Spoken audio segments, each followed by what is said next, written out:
This is the second part of the talk, and in this one, I'll be talking about the hypothesis that the lunisolar months can shift from the seasons. So I'll start with the quotation, and it says that it's by John Steele. Astronomical dating can be a powerful tool for establishing absolute chronologies, but it can easily produce precise and impressive-looking results based on invalid assumptions. Results so precise and impressive that they may not be questioned by scholars in other fields. And sadly, this is what has happened. So there has been claim of astronomical dating, very, very precise. And people who really know Ramayana, they have also come under the impression that this is the way it is. Even though, Ramayana and Mahabharata, everybody reads it. It's so easily available, and claims have been made that are completely contrary to what is in the Ramayana and Mahabharata. And that's what I'm going to show. And people have believed it because they cannot refute the astronomical dating that seems so precise. So the summary of part one, what I did is that Mr. Oak had proposed that there are 4 astronomy poison pills, according to him, and which put the date of Ramayana earlier than 10,000 BC. I gone through each one of them and shown that those are all based upon misinterpretation of Ramayana verses.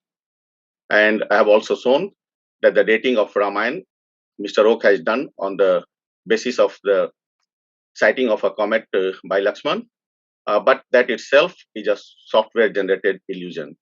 It has no basis in reality. So now we talk about the most important part of all his talks about the dating of Ramayana and Mahabharata. And this is what I have termed Vartak-Oak Hypothesis. Now he goes and tells that it is Siddhant. But if it is a Siddhant, then it will have proof, it will have evidence. Without evidence, there is no Siddhant. And if it is a Siddhant, it's a theorem or theory, then it will be in the textbooks. But I have not found this in any textbook. So what I have found is that Vartak originally proposed this.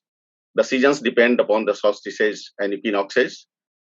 And due to the precession, the seasons, they shift back from the lunar months and at a rate of 2,160 years. So in one month will shift in 2,160 years. And this has been adopted by Oak, same, but he has approximated the dating to 2,000 years. So he says that in every 2,000 years, the months shift from the seasons by 1 month. And this is by himself. Here he shows that the current configuration, according to him, 500 CE to 2500 CE, that is now. And you can see there that he puts Falgun and Chaitra in Vasant, he puts Vaisakh and Jyeshtha in Grishma, and so on. And the standard configuration, then he goes back in that tweet, and he said that between 1500 BC and 500 CE, the configuration was Chaitra and Vaisakh were in Vasant, Jyeshtha and Ashad were in Grishma, and so on. And this is the standard configuration that we all know, that Vasant consists of Chaitra and Vaisakh. But Mr. Oak claims that this was valid only between 1500 BCE to 500 CE. It's not valid now, and it was not valid before. Then coming to his configuration for his timing of Mahabharata, which he puts in 5561 BCE. And but this one is not 5561 BCE. This is 5500 BCE to 3500 BCE. And he tells this is the timing of Mahabharata. And he has shifted the seasons by 2 months. So he says that Jyeshtha and Ashad were in Vasant, Shravan and Bhadrapad were in Grishma, and so on. But here, he has 5561 BC is really before that, but if that's how he puts it, it's fine. It's just like 61 years. And then this is his Ramayana. You can see it says Ramayana, and timing is 13,500 BCE to 11,500 BCE. And during that time, according to him, Ashwin and Kartik were in Vasant, Marxis and Pos were in the Grishma, and so on. So they're all shifted by 6 months. So this is the theory according to him. And this is a summary of what Mr. Oak has proposed. So these are the standard configuration: Magh and Falgun into Shishir, but according to him, during Mahabharata time, that was Chaitra and Vaisakh in Shishir, and in Ramayana time he says that Shravan and Bhadrapad were in the Shishir months season. Now, this is the Vedic Hindu calendar. I had shown this in the first part also. In our calendar, we divide the year into two, Uttarayan and Dachinayan. And Uttarayan consists of three seasons, Shishir, Vasant and Grishma. And then Dachinayan is Varsa, Sarad and Hemant. And these seasons are then further divided according to the tropical months, which are Tapasya. Madhu, Madhav will be in the Vasant. In the lunisolar months or synodic months, which are based on the phases of the moon, the Magh and Falgun will be in the Shishir, and Chaitra and Vaisakh in the Vasant. So this is our calendar, accepted standard calendar. And what we see here is that there is a correspondence between the months. There is Tap and Magh, Tapasya and Falgun, Madhu with Chaitra and Madhav with Vaisakh. And this correspondence, you'll see that is always there in the Indian text. So whenever, even if the months given in the original versage will be, say, Tapasya, then they will be translated as Magh and Falgun, you will see from the examples that I will give. Whenever you have got a theory, then you look for evidence. So Mr. Oak has proposed this hypothesis. And so I went ahead and I looked for evidence, and I looked for evidence through the Indian texts, starting from the Vedas to our times. And what I was looking for is where the months and the seasons are explicitly mentioned. So they both should be clearly said what is the season and what is the month. Because what Mr. Oak does is he just goes through arguments, and through the arguments he tries to show the proof for his hypothesis. But arguments cannot contradict the real actual observations where they are explicitly said. When it is clearly written, then that has the precedence over any of the arguments. So here we see, and I have produced the original Sanskrit, and since I have got lots of slides, so I'm not going to read the Sanskrit, I will just go through the translations. Now what I have done is I have given the translations wherever they are given, and some of them are sure from the British Times, and I see that a lot of people object to that. I mean, sure, you can object to that, but then you have to give alternative translation. I have given the Sanskrit, and if you don't agree with the English translation, then you give your translation, and then we can go to Sanskrit experts and see whether the translations are wrong.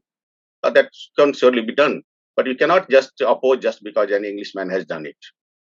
And I quote from whatever is available in the literature. I don't make my own translations.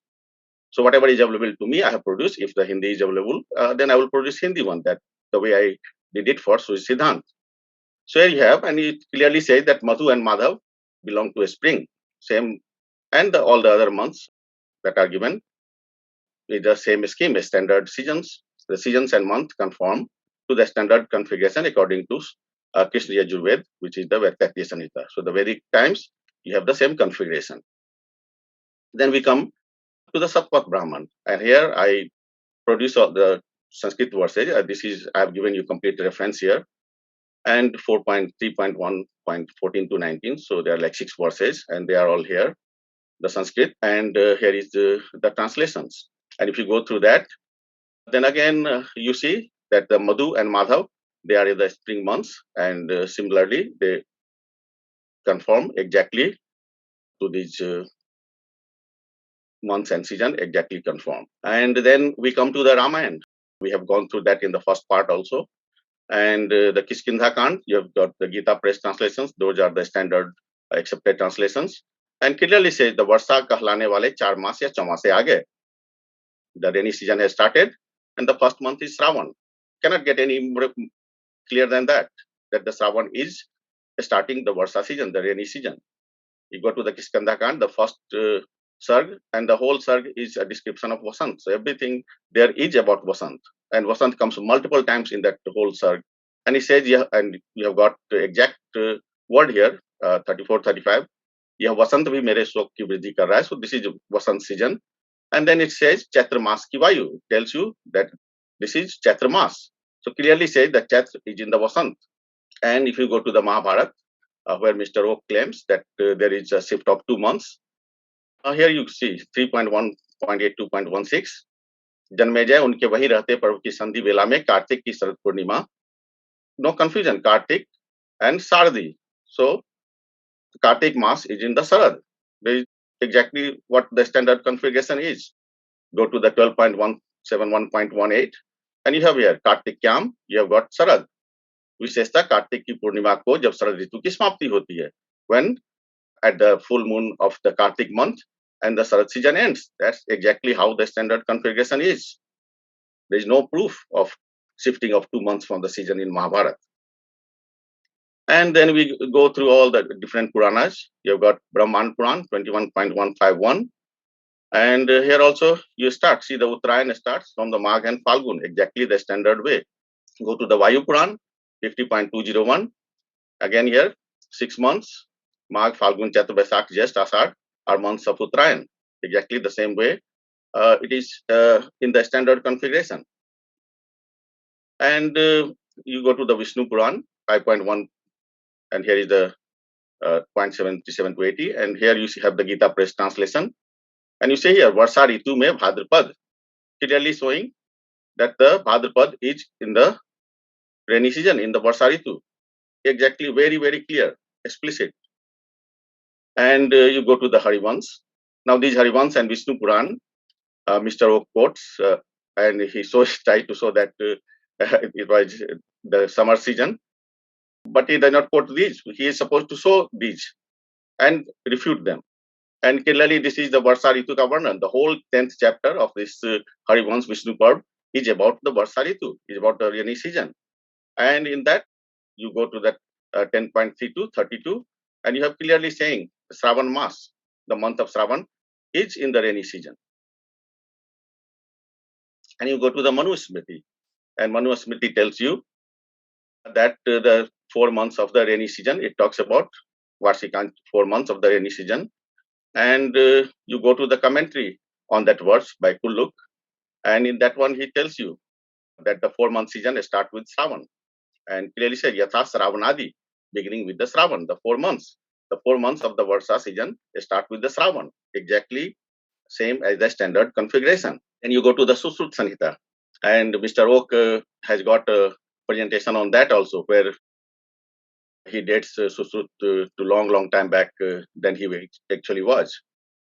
And this is the verse 1.6.6. And here is the translation of this verse. And in case I found from an Indian person, so I quote that.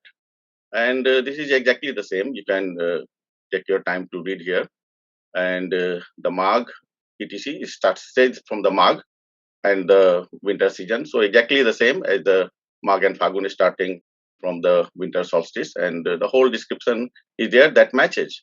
And the thing is that when Mr. Oak discussed this presentation on Susrut Sanhita, he did not even show this verse. That is saying exactly. He took up some words that is already was discussed by Bal Gangadhar Tilak, that those verses are interpolated. And he used those verses which contradict, even in the verse itself, there is contradiction. And I have written a whole article on that. You can read on my blog. Then we go to the Earth Shastra, and here is the number of the from the Earth Shastra, and it tells you about, though, I mean, it's very, very clear, even for the elementary Sanskrit, that there are 2 months in a Ritu, and then Shravan and Prostpada, which is another name for Bhadrapada, Bhadrapad.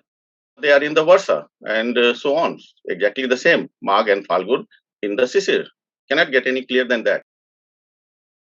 And this is the translation. Again, this time it is, I found from an Indian person, because people object to English person's translation. And then we come to this important text of Ayurveda, Ashtang Hridaya Sutra Asthan. And here is the 3.2, 1.2. And this is by Vagbhat. And his timing is considered around 600 CE. And here also, this is the translation. And clearly tells you the months start with Magh in combination of 2. And he tells you that the Uttarayan starts with Magh. So exactly the same configuration, 600 CE. Mr. Oak says from 500 CE, it should be shifted by 1 month. I don't see any evidence of that here. And then you come to Kavya Mimamsa, and this is by Raj Sekhar. His timing is 880 to 920 CE. This is the Sanskrit. And then this is the translation of that.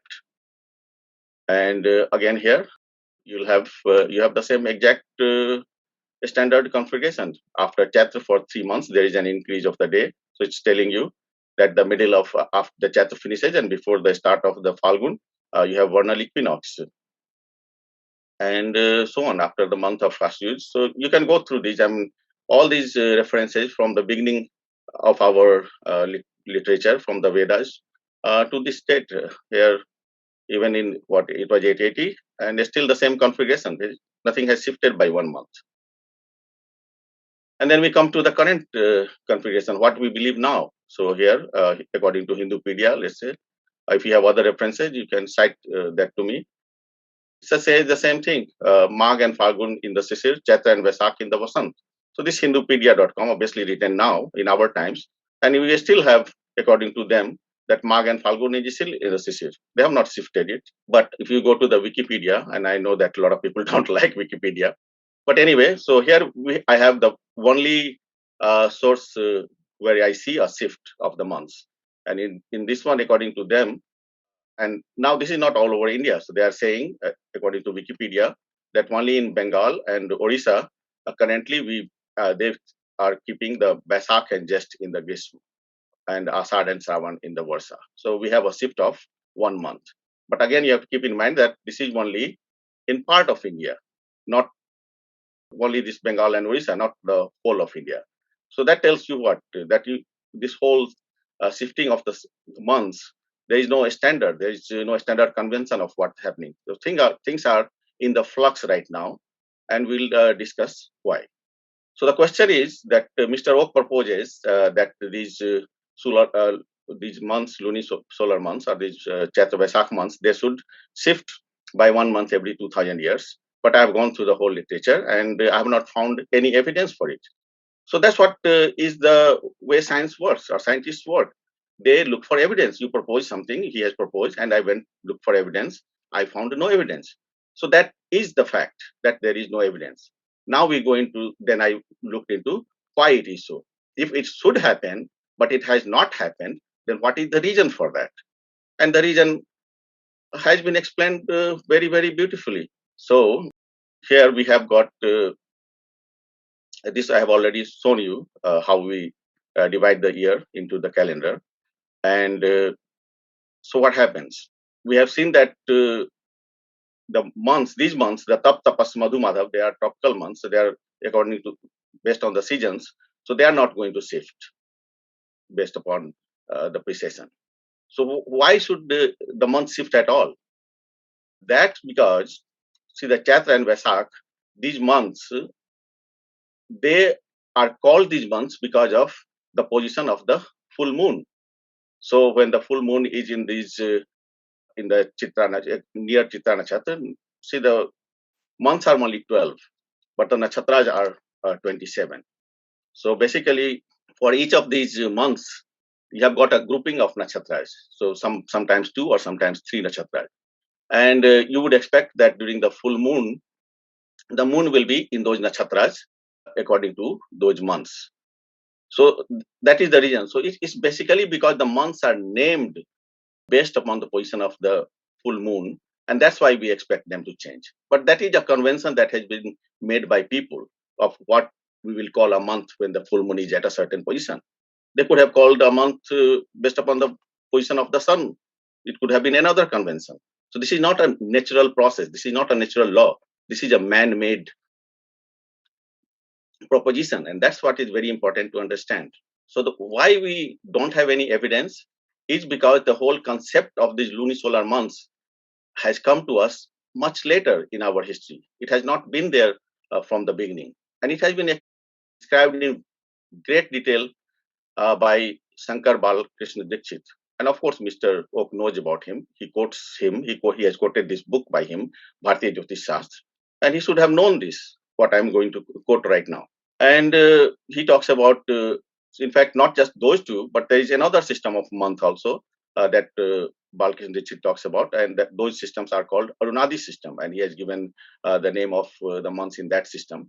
And then this is this system, Madhavi calls it Madhvadi system. And see here very clearly, these names are not found in the Rigved Samhita, the Brahmanic works of Atre and Tatriya and Vajasneya Samhita. In these words, however, one does not come across terms like Chatri, etc. So in the beginning of our history, when we had Rig Veda and the other Brahmins, these terms used for this month, the Chaitra, Baisakhi, these months are not there. You'll see that, and you can go back to all the quotations that I have given you, and you see that in the beginning they are talking about Madhu Madhav when they are talking about the months. They are not talking about Chaitra Baisakh. So at certain point of time later in our history, Chaitra and Baisakh have got attached to Madhu Madhav and all these months and became equivalent. Then the full moon day on which the moon becomes full near the star, Chitra is to be termed Chatri Purnima. So these things are not there in the beginning. And so because there is a long process in recognizing that, and that's why he says to come to know that the moon always becomes full near particular nakshatra is the first stage. First, there is a lot of observation to see that it happens only at certain places. Then we get the names as we call Chatri, Vaisakhi, Falguni for the full moon days during those times. And then finally, we have got the complete nomenclature at Chaitra, Vaisakh, Jyesht, Asar. So the above lines show that the phenomenon of the moon becoming full near certain stars had been noticed in the times of Tate, Sanita, and Brahman. Still, it must be remembered that the name Chatra etc. had definitely not come into vogue in those times. In short, it can be said that only terms Falguni etc. had come into vogue. So first they started naming Falguni, Chatri like that for those full moons. And then later on, they developed the concept of these months. Nowhere in Sanita and Brahman do the words Falgun, Chatri etc. occur in the sense of names of months. See, it's very, very clearly written. We did not have this whole concept of Chatra, Falgun, Vaisakh months during the earlier times. There is no evidence for the Vartak-Oak hypothesis because the list of lunisolar months did not exist in the remote antiquity. Therefore, the issue of decoupling of the lunisolar months from the seasons has become relevant now. That's because, and that's why we see that in some places it has started to change, or people have started to see that the months are not matching with the seasons. But that was not the case before, cannot be case before because the concept was not there. And if you want to read the full details, it is there in my blog here. So now we have to say that Mr. Oak has all these fancy graphs that he makes about the shifting of the seasons from the months. But assume that the full moon is now residing in a different nakshatra because of precession. Things have changed. The full moon has changed. Now, but how the month is going to change? He changes the month shifts the months every 2000 years. But how is the month going to change? Because just because the position of moon has changed, is the month going to change? What's the actual mechanics of it? You have to think of that. I mean, when somebody asks you what is the month now, do you go outside, you look at the stars, you look at the position of the moon, and then decide what is the month? You just have a calendar, and you follow that calendar like everybody else. So it is a convention, and it is a man-made convention. We just follow it. So the calendar does not change by itself. Calendar will need a person or an authority to change the month. So whenever if the things have changed, the position of full moon has changed, but it is where it should not be any there, then it will be done by an authority. But who has the authority? And it's not that it has not gone unaddressed. See, the government of India formed the Calendar Reform Committee, 1952, and they recommended that the lunisolar months be linked to the tropical months. So see, they said that things are different, and now we should just make this Chaitra Vaisakh month as tropical months, just like the Madhu Madhav were. And suppose we've started following that, and the government committee has made that decision that Chaitra Vaisakh should become tropical months. So what will happen then? Then if you go to the future and everybody start to follow that, then the Chaitra Vaisakh is not going to change according to the position of the moon. So it is a human convention. We don't know what is the future course of action. And basically, the Vartak-Oak hypothesis is wrong because it combines the natural phenomenon of precession with man-made division of years. And you cannot make that kind of combination. So by now, I have shown that Ramayana did not take place in 12,209 BCE. And I've also shown that there is no evidence for shifting of the months from the seasons. And if it is so, then there cannot be any corroboration for 12,209 BCE date in the Ramayana. But Mr. Oak claims that he has got over 575 corroborations. for his dating. So how is that possible? And you can see that here I have given, I think it is from one of the Sangam talks presentations itself. And here he has claimed total of 575 plus corroborations for his dating of Ramayana to 12,209 BCE. And this is tactic. It's a numbers game. I mean, when you have, there's a shock and awe. I mean, what chance anybody else has when Mr. Oak has got 575 corroborations for his date? There's no opposition. It's finished. But a lot of people can get really taken by these 575. That seems like a huge number. But as engineer and scientist, I deal with thousands of data points on a regular basis. So that's not a big number for me. And surely I can check each one of these claims. So I wanted to check his claims. He claims, as we shown here, seasons, 225 plus corroborations he thinks there are for the seasons for 12,209 BCE. So I wanted to check where are those, what are those 225? Because I don't see that there could be any, zero. So, but Mr. Oak does not make those public. And this is the very basic of any scientific research, that you have to be transparent. You claim something, you have to provide the data for it. When you are asked the data, you have to provide it. That's the very, very basic requirement of scientific research. And so I wanted to know where is the 225 plus claims that he evidence that he wants. And I requested him in there's a Bharatiya Vidvat Parishad mailing list of Indian scholars, in which I am there, and he was also there at the time when the emails I wrote to this Bharatiya Vidvat Parishad. And these emails, even though these are emails, BVP archives them, and these are made public. If you go search for these emails, they will show up in the Google search. So it is not like I am making any private email public. And so I asked him, because as a scientist, I want to know what is the evidence. I want to check it. And you can see the date here, May 22nd, 2021. And I asked him point blank, you claim that seasons and months were off by 2 months from the standard configuration. And I asked him, give me one direct evidence, one single direct evidence where in the Ramayana and Mahabharata it says according to his assertions. One single evidence from Mahabharata, from Ramayana. And then I asked him, you are claiming 225 plus corroborations. And then I went through what he had. He has not given all the details, which he should. And it's on the page 229. If you have the book, you can go check there. He has got a table of 15 rows there. And you see that the first row, it says 22.22 to 33. And so how does he count the 225? I need to know that. And so does he count that at 12?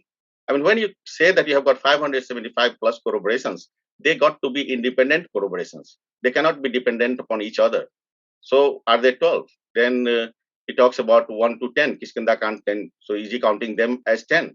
Then he says Kiskanda Kand 30.1 to 63.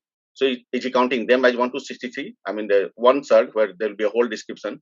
Does he count all of that as 23? And even if you count all of that in the whole 15 rows, still they don't come up to 225. So where is the rest of the data? And then again, the Oak did not respond. And that is the surprise. I mean, when you are being asked among the scholars to provide the evidence, you provide the evidence. I mean, if you are truthful, why would you hide? You have made this claim publicly over years. I mean, so many presentations. In every presentation of Ramayana, he says, I have got 600 plus evidence. If presentation on Mahabharata, he goes on 300 plus evidence. But where are they? Is not he supposed to make a Microsoft Excel file, put the list of these are 1, 2, 3, 4, 575. He puts them according to the categorized, and he gives the Ramayana verses, and we check. That's what we need to do, because this is very, very important to us, because it's a dating of Ramayana. So he said that I sent them another email that I asked him for the information, and he did not respond. He did not give even a single direct proof, which I asked, and he did not give a single one. I have shown you that there is none. And then I asked again. So this is my third email to the same list. And then I said, dear Mr. Oak, transparency is crucial for research integrity. I want access to the full table of 225 plus season references. And I gave him, this is where he has quoted. And I want to know the exact figures. You said that this 575, he has got different categories. He needs to put in each categories. What are the, for each category, he needs to put that 1, 2, 3, 4. He needs to put that the Ramayana verses so that we can check for each of them. I mean, on this side, I have already shown that they are wrong in my first part. And so he needs to give that, the exact figure for each claim with complete reference for scrutiny. Please make this information available. I asked him point blank, very clear.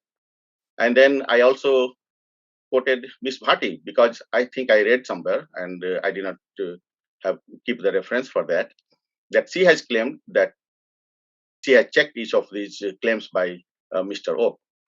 So I asked her, I believe in one of your talks, you have claimed to have checked each claim made by Mr. Oak independently. Please let us know if this is true or not, because I did not keep the reference. And if yes, then provide the methodology you have used to cross-check Mr. Oak's claims. How did you check it? And there was no response from Mr. Oak to all these direct questions in an email list. And he used to frequently post in that email list. He used to arm twist the Sanskrit scholars into believing into his translations or saying that, oh, he's correct, because he will always tell them, I have got these 500, 600 corroborations. So you guys are wrong. You don't know Sanskrit. He's telling the Sanskrit people that you don't know Sanskrit. You don't know how to translate. This is, and remember that with the first quote that I gave you, when people with this astronomy knowledge can try to do that, and other people have no recourse because they don't understand astronomy. But here you have got the email from Professor Nagaraj, and he is a very eminent person, director of Indic Academy, and also moderator of this email group, Bharatiya Vidvat Parishad. And in this, he talks about, because there was a lot of discussion about taking sides or whatever. And you see that here clearly. Sri Nilesh is not responding on the list and is mocking at the list members on social media. That's what he does when he's asked for a scholarly refutation. He's asked questions. He does not answer the questions. He goes on social media and makes fun of them. And then since he did not respond in the email list, I also have been for months, like I think from since I published my blogs from July, August, September, October, every month I have been asking him for to various channels, to all the people on his channels he comes, asking, he did not respond. So he asked even them, where are these claims? He claims hundreds of corroborations, but where is the list? Because we need to have the list. This is the very basic scientific research. You got to be transparent. You got to show the evidence that you claim. Then I have gone through whatever evidence Oak has. He has not given all these evidence. And I have shown that whatever evidence he has given, they are all wrong. Nothing supports 12,209 BCE dating. And this is my blog where I have gone through each one of them that he has in his book and shown that there is nothing that supports 12,209 BCE dating.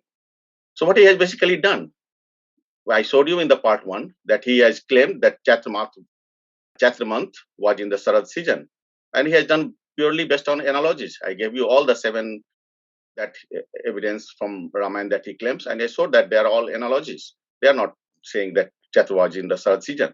And so what are his 575 plus then corroborations? He has got more analogies. That's all he has. And I'll give you an example here in the Historic Rama, page 229, which I talked about, where he has got this table.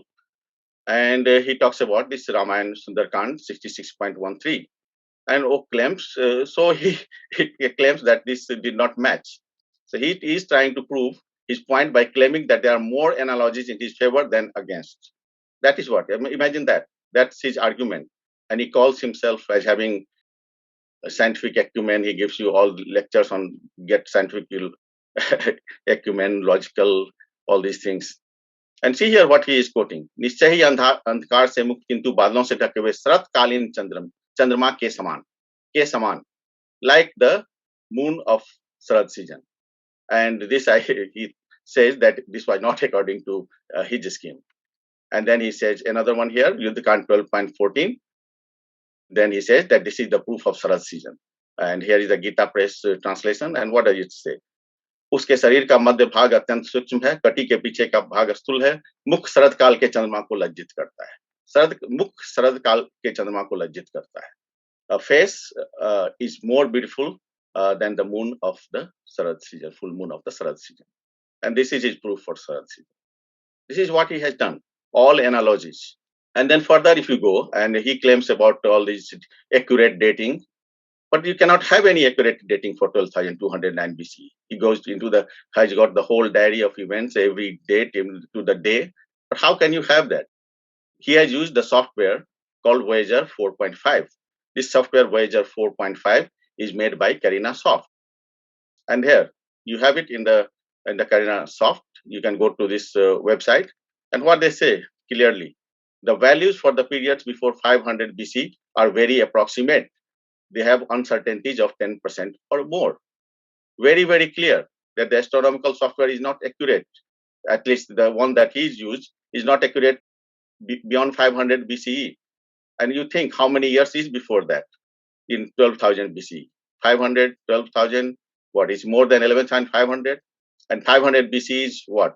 Only 2,500 years from our times. So things are not even so bad. Uncertainty of 10% just 2,500 years ago. Do you understand what uncertainty will be there in 12,209 BC? So he has provided a calendar of events in his book. And he says, and there is a page 71, 72, the comet was in apparition during the month of September and was brightest around this time. The corresponding lunar month was Marxist pause. So he does not know whether it is Marxist or pause. And then he goes on further, and then he tells you that the Chatra Sudhanomi, we can calculate the timing of the month of Chatra after 10th of September, and Chatra Sudhanomi occurred on 17th of December. He does not know what is the month just on 9th and 10th of September. And then he just decides that Chatra Sudhanomi occurred on 17th of December. See here, and this I have shown you before, he himself, Nilesh Oak, he says 13,500 to 11,500 BCE. He puts these months here. And he says here, shift of plus minus 1 month due to Adhik mass correction. So he does not know. The things can be, according to himself, things can be 1 month back or 1 month forward. So if he cannot know, and there is no way to know the month, then how can he have the dates exactly? How can he know that it was even Nomi? There is no way to know what was the position of the moon. And how can he know that in that, we're talking about 12,209 BCE. I mean, of course, it is far beyond. There is no evidence of any civilization even there. There is no evidence of any astronomy there. And he talks about the exact dates and the calendar. How can he know there was no Adhik mass there? How can he know there was no Chai mass there? How can he know what kind of months? I mean, we have different systems. We have Purnima, we have a month. How can he know any of this? How can he be certain about the date in the 12,209 BCE? It's completely speculative. He has not given anywhere what is his methodology. And it shows a lack of understanding of Vedic Hindu calendar that you can really find out the date in 12,209 BCE, which is impossible under our state of knowledge. So basically, scientific research is based on transparency of evidence and methodology. I have done a lot of reviews of papers. I have also served as key readers who decide the reviewers for papers. And we ask whenever every research paper in engineering has got a methodology. You tell them what instruments you have used. We even ask them for the models of the instruments they have used. So we ask for all that evidence. And you cannot hide that. You need to be completely transparent about the evidence, and you need to be completely transparent about the methodology. If you don't do that, that's a sign of intellectual dishonesty. So what happens? Instead of providing the evidence, which I have asked him, Mr. Oak has just gone on and has been abusing me. Just to give you some examples here. He tells me to learn scientific acumen. I mean, I am a scientist with over 25 years of research, done so much work. I have got co-edited a book in metallurgy, written 5 chapters in another book on metallurgy, and he's telling me to learn scientific acumen. And he goes on. He does not know anything about me. He says, I'm beyond repair. I'm deracinated. And then he challenges and he talks about shivering in the dhotis. I mean, this is the way he talks. And then he makes fun of even my IIT education.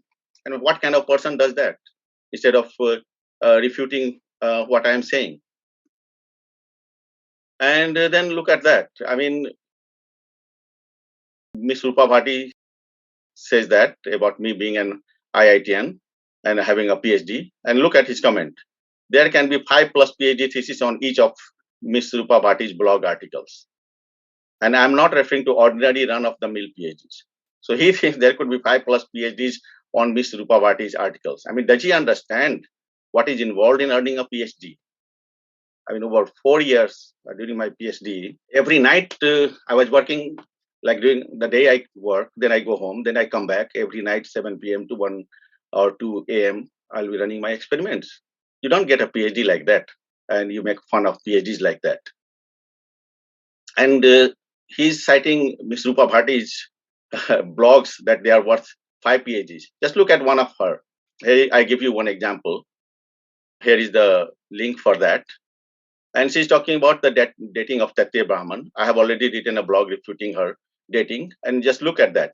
1.1.2.1. She says that was written in 28,260 BC. Think of that, 28,260 BC. She even has graphics that takes things to 220,000 BC. And then right after that, next line, 1.1.2.2. So right next one. And that she dates to 16,780 BC. So what is that here? More than 11,000 years. And she thinks, and see if you think 1.1.2.1, so these Tatriya Brahman, it is divided into Astak, Prapatak, Anuvak, and Khandika. So this last one will be Khandika or a paragraph. So between these two paragraphs, she thinks there was a gap of more than 11,000 years. I mean, people should have some common sense before they write this kind of thing. And what happens that Mr. Oak keeps on challenging everyone for debate. And this has become very fashionable in some circles that you just, and that's just challenge everyone for debate. But these are intellectual matters. Intellectual matters are not decided by debate. They are decided by review by subject matter experts. The public cannot decide about these things who have no knowledge of these things. So these have to be reviewed by experts. And I'm open to such review. I've written a 10-part detailed refutation. I've given the links for that and to the book. And it should be reviewed by subject matter experts. But what he wants, Oak just challenges for uncut, unedited debate. And every time anybody says anything, he will go for come or have an uncut, unedited debate. So, I mean, you cannot have uncut, unedited debate. Debate needs to be judged by reputed astronomers. And so I told him, if you want to debate, the topic is Ramayana took place in 12,209 BCE, true or false. That's the topic. And you have a debate, and it should be judged by astronomers or Ramayana experts. See, if he wants to debate, we can debate. But then he brings in Indian logic systems.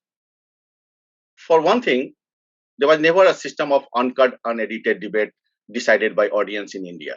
Even in ancient India, the debates were decided by knowledgeable people. If you know about the debate about Adi Shankaracharya and Mandan Mishra, then that debate was decided by the wife of Mandan Mishra, who was a very qualified person, Ubia Bharati. So there is always judge. The audience never get to judge these things. And so here on my debate challenge to Mr. Oak, here was a comment. And this person says, I noticed the debate challenge, which is interesting. His topic, Ramayana took place in 12,209 BC, true or false. And he thinks it's bizarre because I'm not giving my own date. And to this, Mr. Oak replies, and he uses this username, you can say Lin Jedi. And then he invokes his Nyaya Darshan speak that is equal to accepting defeat without participating in the debate, since what he is doing is Vitand. So he brings all these Indian logic systems and he declares himself winner without even a debate. And this is the same thing he did to this World of Antiquity. If you go to their website, they did a review of Mr. Oak's Mahabharat and he debunked it. And then, of course, in his characteristic way, Mr. Oak challenges him for a debate. And then he decided that he's already a winner because the World of Antiquity, I think, Professor Morano, he has, according to him, he has indulged in Vitanda because he did not give him another date for Mahabharat. And this is further about that. So if you want to go to the quote, I think this is where it is on the YouTube. But the thing is, he cannot use the Indian logic system to avoid defending his claims.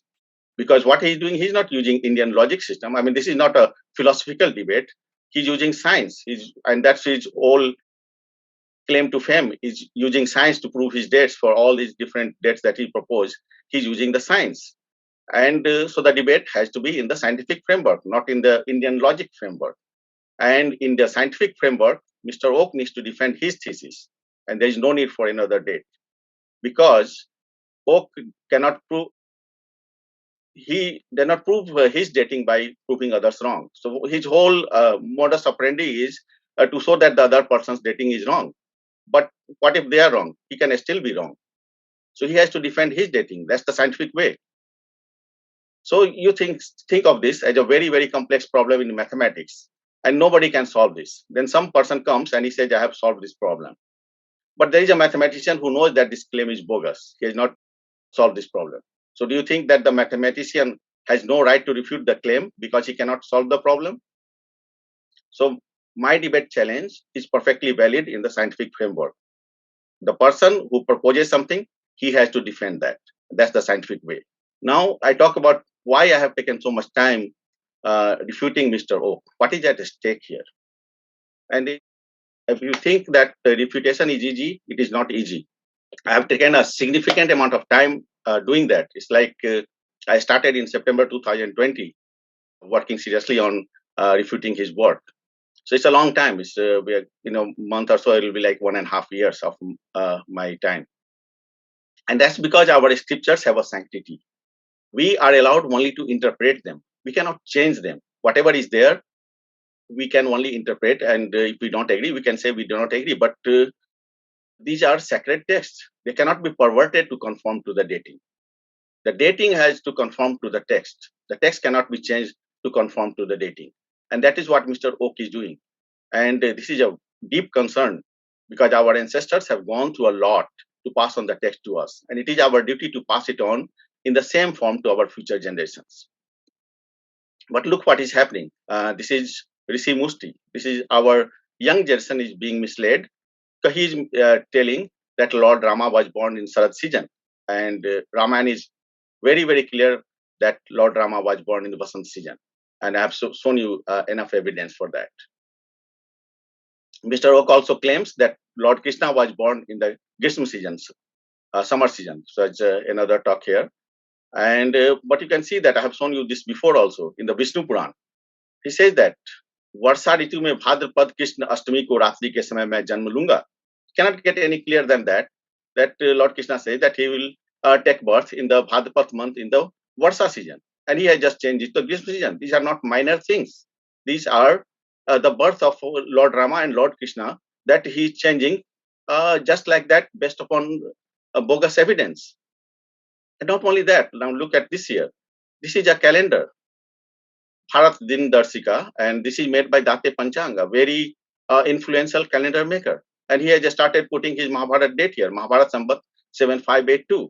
He's gone into changing everything. I mean, if I have found something like that, I will go to the other experts. I will tell them to vet it. And you don't go on changing these kind of things just like that based upon just your own interpretation. Things have to be vetted by other experts. I mean, he has managed to influence a Panchang maker. It's a grave concern that the reputed Panchang maker has done it without a scholarly review of Oak's dating of Mahabharata. So what we have basically is at stake is the integrity of our Indic knowledge system. I mean, I can believe that one person can do so much damage to our knowledge system in a few years. And we really need to think what prevents unscrupulous scholars from taking gullible Hindus for a ride. People want to believe and they fall for these things. But what systems are there? Do we have any checks and balances there? How do we make sure that people are not being taken for a ride? And that is the question I leave you with. And I'm very, very thankful to Sangam Talks for giving me this opportunity to put my views forward. I would like to thank Sri Rahul Diwan for making this possible. And I would like to thank Sangam Talks team for making this possible and giving me this opportunity. If you want to contact me or read it about these articles, these are the details. Thank you very much.